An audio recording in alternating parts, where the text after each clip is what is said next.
মসজিদ আবাদ করার প্রথম মাধ্যম হচ্ছে মসজিদ বানানো। ২ নম্বর মাধ্যম হচ্ছে মসজিদে যেয়ে জামাতে সালাত আদায় করা।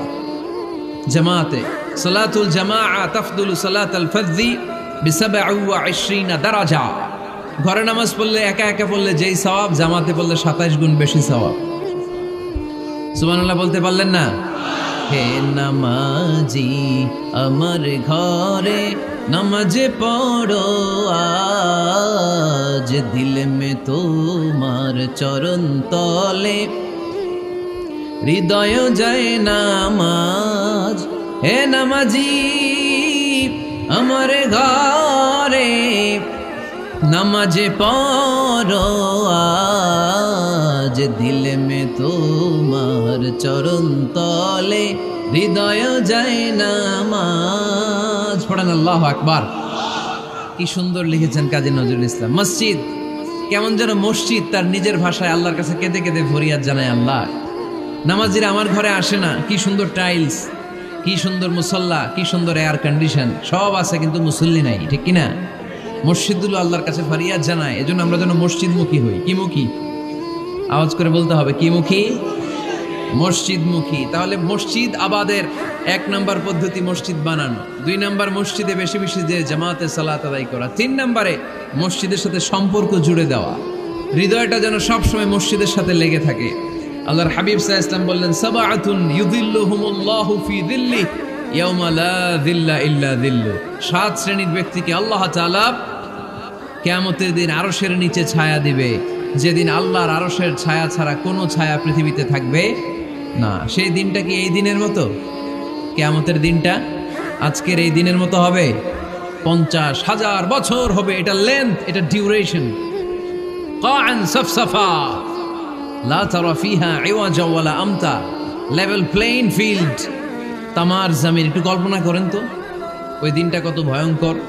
বাবা ছেলেরে চিনবে না ওই দিন, ছেলে বাবারে চিনবে না, স্ত্রী স্বামীকে চিনবে না, স্বামী স্ত্রীকে চিনবে না, পীর সাহেব মুরিদ চিনবে না, মুরিদ পীর সাহেবকে চিনবে না, নেতা কর্মীকে চিনবে না, কর্মী নেতাকে চিনবে না।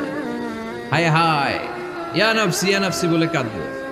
সূর্যটা মাথার কাছে চলে আসবে, সূর্যের তাপে মাথার মগজগুলো গলে গলে নাকের ছিদ্র আর কানের ছিদ্র দিয়ে টপ টপ করে বেয়ে বেয়ে পড়বে। তৃষ্ণায় মানুষগুলো পাগল পাড়া, জিহ্বাটা বের হয়ে নাভি পর্যন্ত ঝুলতে থাকবে। সেদিন সবাই পাগলের মতো ছুটতে থাকবে, কোনো ছায়া নাই আল্লাহর আরশের ছায়া ছাড়া। আল্লাহর হাবিব বললেন, ৭ শ্রেণীর ব্যক্তিকে আল্লাহ তাআলা আরশের নিচে ছায়া দিবেন। এর মধ্যে ১ শ্রেণীর ব্যক্তি রাজুলুন কলবুহু মুআল্লাকুন বিল মাসাজিদ, ওই ব্যক্তি যার হৃদয়টা সবসময় আল্লাহর মসজিদের সাথে লেগে থাকে। মসজিদের সাথে যার হৃদয় লেগে থাকে তাকে আরশের নিচে ছায়া দিবে কে? এজন্য মসজিদের সাথে যেন আমাদের হৃদয়গুলো লেগে থাকে। অনেকেই দেখবেন এত ভালো নামাজি, জোহর পরে টেনশন করে আসরটা কই পড়বো, আসর পরে চিন্তা করে মাগরিবের সময় আমি কোথায় থাকবো, মাগরিবের সময় টেনশন, ইস এশাটা হয়ে গেলেই তো শেষ। এরকম লোক আছে না নাই? এদেরকে সেই কঠিন ভয়াবহ দিনে আরশের নিচে ছায়া দিবে কে? তারপরে মসজিদ আমাদের ৪ নম্বর পদ্ধতি মসজিদকে পরিচ্ছন্ন রাখা, মসজিদকে ঝাড়ু দেয়া। মসজিদকে যারা পরিষ্কার করে তাদের হৃদয়ের যন্ত্রণা দূর করে দেয় কে? সাইয়েদনা ইব্রাহিম আলাইহিস সালাম এবং ইসমাঈল আলাইহিস সালামকে আল্লাহ তাআলা আদেশ করেছেন, তাহহিরা বাইতিয়া লিত-তাইফিনা ওয়াল আকিফিনা ওয়ার রুকআই সুজুদ। হে ইব্রাহিম, ইসমাঈল, বাপ বেটা দুইজন মিলে মসজিদ ঝাড়ু দাও।